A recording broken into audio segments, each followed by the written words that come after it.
Hey everyone, and thanks for checking out this Facebook video update. What we'll be doing is just doing a forecast discussion on Hurricane Matthew. Storm definitely means business, the strongest storm in the Atlantic since 2007. So you're going to be hearing it a lot this week, to say the least. It's going to make lots of headlines. It's been a while since we had a storm this strong, not only this close to home, but also as a fair or potential threat to the United States. And that's what I want to talk to you about right now. Not so much what the models are saying, but more so about what the patterns could create, or a scenario, so to speak. So we'll look at this and we'll shape it down for you. First things first, let's talk about what Matthew's doing right now.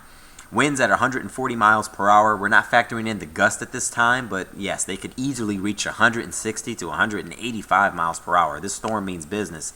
Winds are going to be one of the headlines with this storm, but also the heavy rainfall. I've heard anywhere from 3 to 4 feet of rain possible on the table, which could cause some landslides.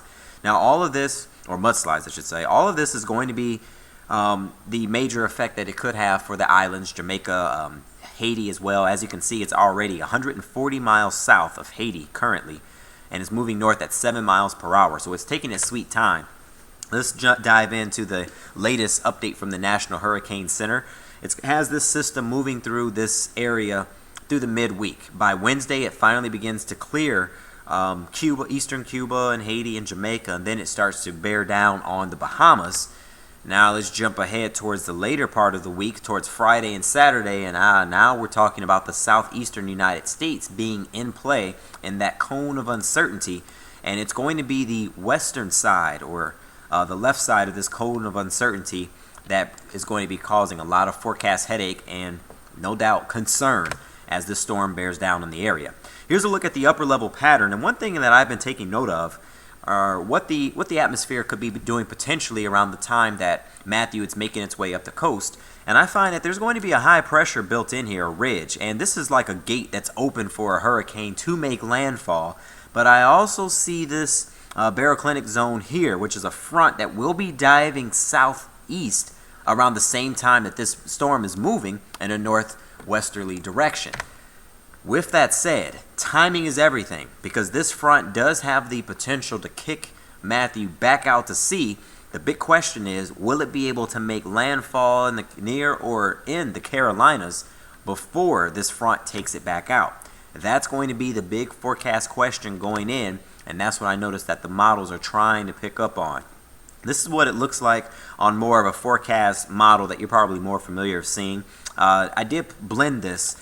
You're looking at a blend of the GFS as well as the Euro. Let's jump ahead towards this weekend.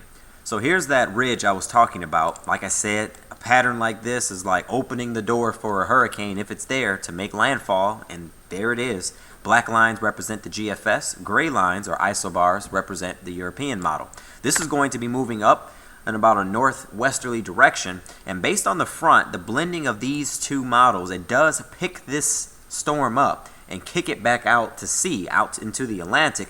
But one model, or the blend of all of our ensembles, does have this system potentially making landfall in the Carolinas before it's kicked out by this front. And it's a strong enough front to move it back out, similar to what happened with Hermine. It was threatening the United States, but that front kept it out. It didn't have any steering currents, and that's why it stayed there.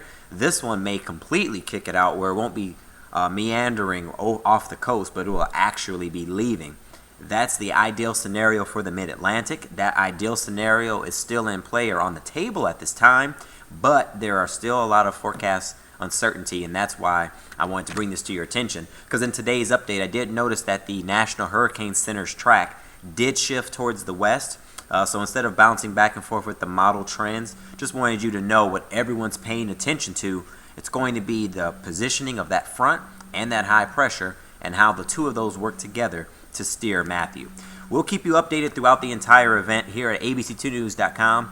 I want to thank you for checking out this video update. We'll have more to come, but in the meantime, I'd say, hey, plan for, or hope for the best, but plan for the worst. And hopefully at this point, things do look okay for the mid-Atlantic as far as an immediate impact, but I'd say stay vigilant and stay up to date. Have a good one.